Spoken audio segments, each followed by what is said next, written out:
ஒரே ஒரு சப்ஸ்கிரைப் மட்டும் பண்ணிட்டு பாருங்கள். வானதி வந்து அவங்க பெரியம்மாக்கிட்ட எல்லாம் ஒட்டு கட்டிட்டு இருக்க பெரியம்மா, நீ உனக்கு தனி வீடு பார்த்து அனுப்பணும். இப்படி தான் நீயும் பெரியப்பாவும் சண்டை போட்டுக்குப்பீங்களா அப்படின்னு சொல்லிட்டு கேட்குறாங்க. அதெல்லாம் அப்படி எப்படி சண்டை வரும், யாருக்கும் சண்டை வராமலாம் இருக்காது.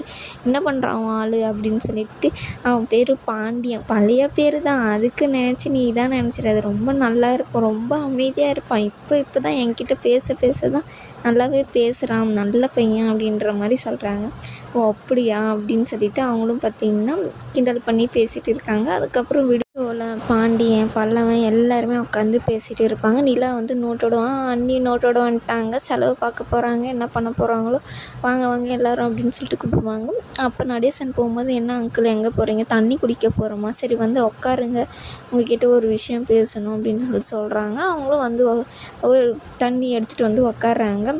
சேரண்ணா அப்படின்னு சொல்லிட்டு கூப்பிடும்போது பார்த்திங்கன்னா அவரும் வராரு. வந்தோடனே இந்த மாதிரி நிச்சயதார்த்தத்துக்கு நம்ம செலவு இருக்கு இல்லையா, அதெல்லாம் பார்க்கணும் அப்படின்னு சொல்லிட்டு சொல்கிறாங்க. என்னவே நீங்கள் நிச்சயதார்த்தத்துக்கு இது பண்ணுறதுக்கே கூட்டிகிட்டு போகலாம், நீங்கள் நாங்கள் உங்களை கூப்பிடவே இல்லை, நாங்கள் எல்லாருமே உங்களை கூப்பிட்டோம் தானே, நீங்கள் தான் வரல. நீங்கள் வந்திருந்தா கூட இவ்வளோ நிச்சயதார்த்த வேறு இது வந்திருக்குமானே தெரியாது, அங்கேவே கொட்டியே குழப்பியே தானே பண்ணிட்டு போயிட்டு இருப்பீங்க. உங்கள் மேலெல்லாம் நம்பிக்கை வச்சு கூட்டின்னு போகிறது, இப்போ கூட்டின்னு போகிறோம்ல வாங்க அப்படின்ற மாதிரி, நாளாக வரமாட்டேன் அப்படின்றாங்க. வாங்க அங்கிள், உங்கள் பையனுக்கு தானே என்கேஜ்மெண்ட், ஏன் தான் இப்படி பண்ணுறீங்க அப்படின்னு சொல்லிட்டு நீ தான் வந்து சொல்லுவாங்க. சரி என்ன பண்ணுறது அப்படின்னு சொல்லிட்டு பார்த்திங்கன்னா, அவங்களுக்கு ரிங்கு வாங்கணும்ல அப்படின்னு சொல்லிட்டு சொல்கிறாங்க. சரிப்பா வாங்கிக்கலாம் அப்படின்னு சொல்லிட்டு சொல்லும்போது, நிலா இருந்துக்கிட்டு இது டைமண்டில் வாங்கலாம் அப்படின்னு சொல்லிட்டு, வைரத்தில் ஒரு கல் வச்ச மாதிரி வாங்கலாம் அப்படின்னு சொல்லிட்டு சொல்கிறாங்க. இதுக்கு எவ்வளோ ஆகும் அப்படின்ற மாதிரி பார்த்திங்கன்னா 50,000 ஆகும். இப்போ தங்க விலைலாம் எங்கேயோ இருக்குல்ல அப்படின்னு சொல்லிட்டு சொல்கிறாங்க. சரி இருப்பா அப்படின்னு சொல்லிட்டு சேரன் பார்த்திங்கன்னா உள்ளே போயிடுவார். போனோடனே பார்த்திங்கன்னா இவங்க எல்லாருமே பேசிப்பாங்க, அண்ணன் இவ்வளோலாம் வேணாம், என்கேஜ்மெண்ட்டு இவ்வளோ பண்ணிவிட்டு கல்யாணத்தை இன்னும் கொஞ்ச நாள் தள்ளி கூட வச்சுக்கலாம் அப்படின்னு சொல்லிட்டு கண்டிப்பாக பேசும் அப்படின்னு சொல்லிட்டு சொல்கிறாங்க. அதுக்கப்புறம் பார்த்திங்கன்னா இது வைரத்துலலாம் வேணாம், ஏன் தங்கத்திலே கூட வேணாம், வெள்ளியில் வாங்கிக்கலாம் அப்படின்ற மாதிரியும் பேசுவாங்க. வெள்ளியிலலாம் வேணாடா, நான் வேணால் கவரிங்கில் பண்ணின்னு வரேன் அப்படின்ற மாதிரி சோழன் வந்து சொல்லும்போது, கொஞ்ச நேரம் அமைதியாக தான் இருங்களா, அவர் தான் போயிருக்காருல்ல அப்படின்ற, நீ வேணால் பாரு நிலா, இதுதான் நடக்கும் அப்படின்னு சொல்கிறாங்க. நடேசன் வந்து, ஏண்டா ஒன்றுமே நீங்கள் இதெல்லாம் நம்பிட்டு இருக்கீங்களா, இந்த ஊமையை நம்பவே கூடாது, அவன் பாட்டுக்கு கல்யாணம் பண்ணினா அவன் பாட்டுக்கு எங்கேயாச்சும் கூட போயிடுவான் அப்படின்ற மாதிரி சொல்கிறாங்க. அப்புறம் பார்த்திங்கன்னா சேரன் வந்து வெளியே வருவார், ஒரு மஞ்சள் பை எடுத்துக்கிட்டு, என்னென்ன அது அப்படின்னு சொல்லிட்டு கேட்கும்போது சொல்கிறாரு, ஒரு சீட் ஒன்று போட்டு வச்சுருந்தப்போ அது கரெக்ட் டைமுக்கு இந்த மாதிரி வந்துச்சு, இந்த காசு அப்படின்னு சொல்லிட்டு ஒத்தையாக கொடுப்பாருன்னு பார்த்தா கத்தியாக எடுத்து கொடுக்குறாரு. எல்லாருமே செம்ம ஷாக்கு, வெளியில் வாங்கலாம் கவரிங்கில் வாங்கலான்னு சொல்லிட்டு இருந்தீங்களேடா, பார்த்தியா அவன் எப்படி இப்போ எட்டுன்னு வந்து கொடுக்குறான், என்னப்பா நீங்களும் இந்த மாதிரி பேசுகிறீங்க, அண்ணன் நாங்களே எல்லாம் ஒரே ஷாக்கில் இருக்கோம், எப்படிண்ணே உனக்குள்ளே இந்த மாதிரியெல்லாம் ஒரு இது இருக்குடி, சும்மா கலாய்க்காதீங்கடா பாண்டி, பாரா பண்ணி அண்ணன், நானே இன்னும் அந்த ஷாக்லேருந்து வெளியே வரலண்ணே, நீ இப்படியெல்லாம் பண்ணுவேன் நான் நினச்சி கூட பார்க்கலண்ணே அப்படின்ற மாதிரி சொல்கிறாரு. இல்லைடா சீட்டு போட்டு வச்சுருந்தா அது காசு தான் இது அப்படின்னு சொல்லிட்டு சொல்கிறாங்க. சரிப்பா வாங்கிக்கலாம் அப்படின்னு சொல்லிட்டு நிலா சொல்லும் போது, நீங்கள் என்றைக்கு நான் ஃப்ரீ, நீங்கள் எப்போ ஃப்ரீன்னு சொல்லுங்கம்மா, நான் அந்த டைமுக்கு வரேன் அப்படின்றாங்க. சரி பார்த்துக்கலாம் அப்படின்னு சொல்லிட்டு எல்லாருமே ஓகே பண்ணிடுறாங்க. அதுக்கப்புறம் பார்த்திங்கன்னா பாண்டி வந்து கடையில் வேலை செஞ்சுட்டு இருக்காங்க.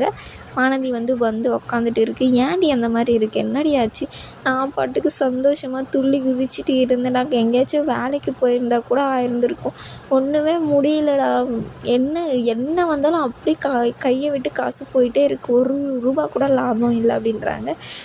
மாதமே லாபம்லாம் வராது வானதி, நீ போக போக தான் வரும், நான் தான் சொன்னேன்ல, நீ ஒரு பிஸ்னஸ் உமன், நீ நல்லா ஹேண்டில் பண்ணுற தெரியுமா அப்படின்னு சொல்லிட்டு சொல்கிறாங்க. இல்லை பாண்டியா என்னால் முடியல, கடைக்கு வரக்கூட எனக்கு நேரம் இல்லை, உன்னை பார்க்கக்கூட எனக்கு நேரம் இல்லை, ஓடிட்டே இருக்கிற மாதிரி இருக்குது, அப்படி தாண்டி இருக்கும் கொஞ்ச நாள் அப்படின்னு சொல்லிட்டு அவர் வந்து சமாதானப்படுத்திட்டு இருக்காரு. சரி உங்ககிட்ட ஒன்று கேட்கணும் அப்படின்னு சொல்லிட்டு அவங்க பக்கத்தில் உட்காந்துக்கிட்டு கேட்குறாங்க. என்னென்னா இந்த மாதிரி என்கேஜ்மெண்ட்டு போகிறதுக்கு பீகாருக்கு போகணும், நீ வரியா, நீங்கள் தான் எல்லாம் ட்ரெயின் டிக்கெட்டெல்லாம் புக் பண்ணிட்டு இருப்பீங்க, இப்போ வந்து கேட்குறீ, உனக்கும் சேர்த்து புக் பண்ணியாச்சுடி, நீ வரியா அப்படின்னு சொல்கிறாங்க. வீட்டில் கேட்கணும். ஆமாம், வீட்டில் கேட்டு தான் நீ எல்லாத்தையுமே முடிவு பண்ணுற பாரு அப்படின்றாங்க. கேட்டாலும் திட்டுற, கேட்கலைனாலும் திட்டுற, நான் என்ன தான் பாண்டி பண்ணேன் அப்படின்றாங்க.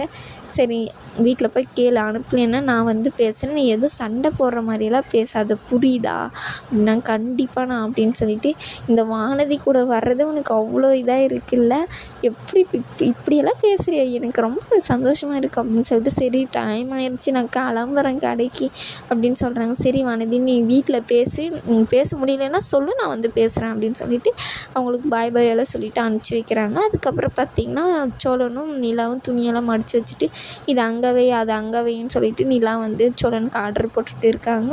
அவனுக்கு என்ன வேணும்னு சொல்லிட்டு அண்ணனே பாரேன் ஒரு வைர மோதிரம் வாங்கி தரேன்னு சொல்லிட்டு, நான் தான் ஒரு காதல் மன்னன் நினச்சிக்கிட்டு இருந்தேன். பகல்லேருந்து நைட்டு வரையும் உன்னை பற்றி தான் உன்னை எப்படியெல்லாம் இம்ப்ரெஸ் பண்ணலான்னு சொல்லிட்டு யோசிக்கிறேன். அண்ணன் இதில் பிச்சு எடுத்துருச்சு, என்ன சும்மா அவருன்னு சொல்லிட்டு இருக்க அப்படின்னு. இல்லை அவரே இவ்வளோ பண்ணுறாரே, நான் எவ்வளோ பண்ணணும், நானும் உனக்கு சர்ப்ரைஸ் பண்ணுறேன், எதானா பண்ணீங்க அவ்வளோதான், உனக்கு தெரிஞ்சுதாம்மா பண்ணுறேன் அப்படின்னு சொல்லிட்டு சொல்லுவாங்க. சரி உங்கள் அப்பா அம்மாவை என்கேஜ்மெண்ட் கூப்பிட்டியா அப்படின்றாங்க. அவ்வளோ தூரம்லாம் அவங்க வரமாட்டாங்க அப்படின்னு சொல்லும்போது, இல்லை அவங்க வந்து ஒரு சேலத்துக்கு வந்து ஒரு கல்யாணத்துக்கு போயிட்டு இருக்காங்க, சேலம் போயிருக்காங்க அப்படின்ற மாதிரி சொல்கிறாங்க. நீ ஃபோன் பண்ணு அப்படின்னு சொல்லிட்டு ஃபோன் பண்ணி சொல்கிறாங்க. இந்த மாதிரி அவர் லவ் பண்ணாரா, ஒரு இதாக இருக்கே, அவர் லவ் பண்ணாராம்மா, சரி என் வாழ்க்கை அவர்கிட்ட சொன்னேன்னு சொல்லிவிடுங்க அப்படின்னு சொல்லிட்டு நிலா கிட்டே ஃபோனை கொடுங்க அப்படின்றாங்க. எப்படிம்மா இருக்க, நல்லா இருக்கேன் அப்படின்னு சொல்லும்போது, 3 நாள் நிச்சயத்தை வச்சுட்டு இப்போ ஃபோன் பண்ணுறீங்களே அப்படின்னு சொல்லிட்டு நிலா கிட்ட ஒரு கேவலமாக கேட்குறாரு. இதோட இந்த எபிசோடு முடியுது.